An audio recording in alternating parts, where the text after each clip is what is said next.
What's the main goal of your organization?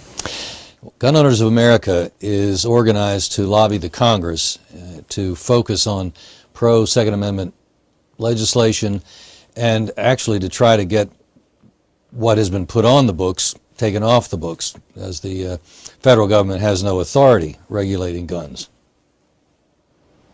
Well, how do you differ from other groups? There are other groups that are doing this, and you claim to stand out, and that's probably a legitimate claim. But how do you differ from other groups? I think we stand apart for perhaps two or three reasons in particular. One is that we do think that gun control really needs to be taken off the books. We don't support something that unhappily has become rather accepted by gun owners in general, and that is the Brady instant check. We don't think that it's constitutional to make somebody prove his innocence before he exercises a constitutional right, and it doesn't comfort us that it's done within a matter of minutes in most cases. It just means that the trains are running on time, quote unquote, and that's not necessarily a good thing if the government is doing it. Beyond that, we think that politics is inherently confrontational.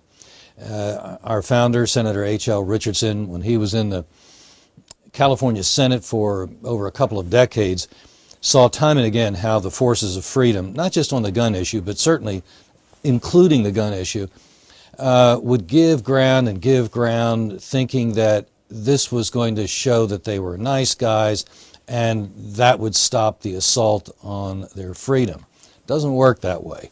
Confrontational politics means you may or may not wish to participate.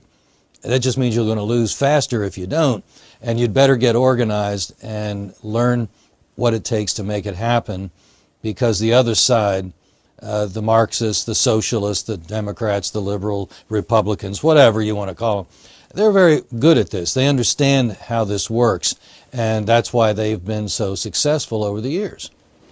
You mentioned H.L. Richardson as the founder of your organization. How did you become the executive director?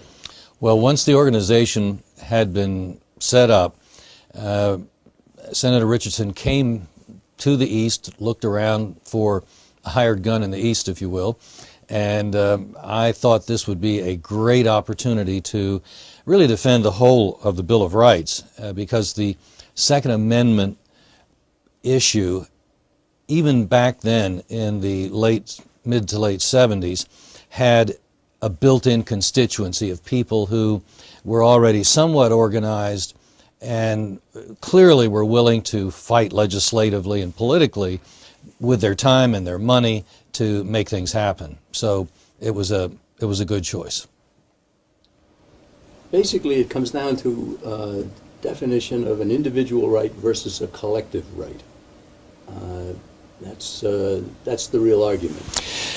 And so please comment on that. The issue about it being an individual or a collective right is now before the Supreme Court. And for a long time, myself included, we kind of assumed that, well, if the court agrees with the founders, which would be nice if they ruled constitutionally once in a while, they would have to say that it's an individual right, and end of argument, right? Well, no. We've seen from the Bush administration's brief in the case before the courts called D.C. versus Heller that they can agree that it's an individual right, and then right out of George Orwell, where peace is war and strength is weakness and all of that, why an individual right doesn't stop a court, a federal court, from finding some reasonable basis for banning any or all guns that it wants. And so they would conclude that the D.C. gun ban, which has a virtual long gun ban as well, would be just perfectly fine, and it wouldn't violate the individual right to keep and bear arms.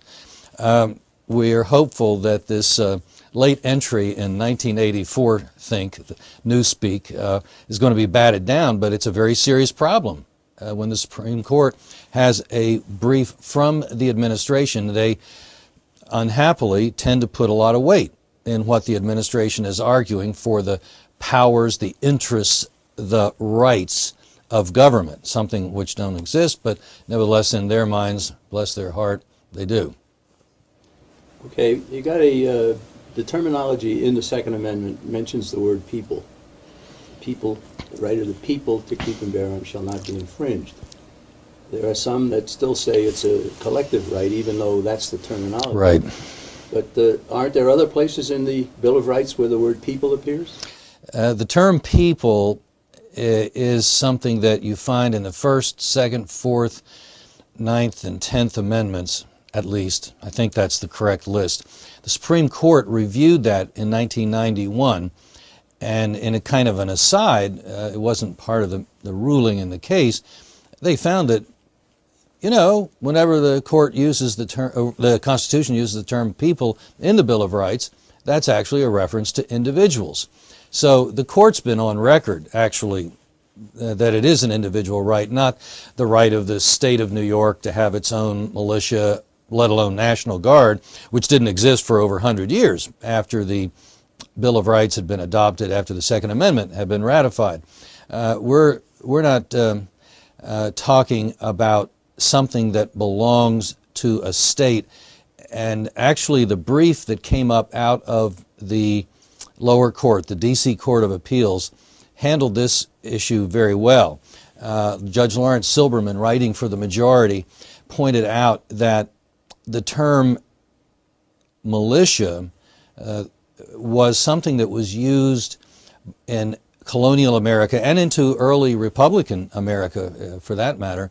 The term militia was used to indicate all free men as individuals who had to have a military-style long arm. They had to have a blunderbuss of firelock, some kind of rifle.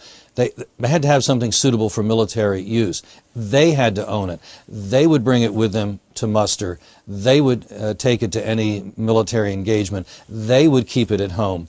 And the only time they exercised gun control, other than requiring gun ownership, was from time to time they might get suspicious that somebody didn't actually own the gun that he signed an affidavit for at muster, so they would go door to door to make sure the gun was actually in the home. Rather different from why we go door to door today looking for guns that the government can snatch. The other term that the judge found was applicable to this whole issue about, no, it's not a collective right, is that the term state, the Second Amendment says a well-regulated militia being necessary to the security of a free state, the right of the people to keep and bear arms shall not be infringed. And the term state was not something that was a reference to New York or Virginia or any of the 13 former colonies. It was a reference to them as individual nation states. They had fought through the War for Independence without even the Articles of Confederation until the last few months. So they were simply allied states among the states of the world. And the term actually, while that was one of the meanings, in the 18th century, the term, more than anything, for the protection of a free state was the idea of the protection of a free government, of a free society. So the militia was there to protect society against New York, against Virginia, in case they ever wanted to do what George III and the Parliament had done.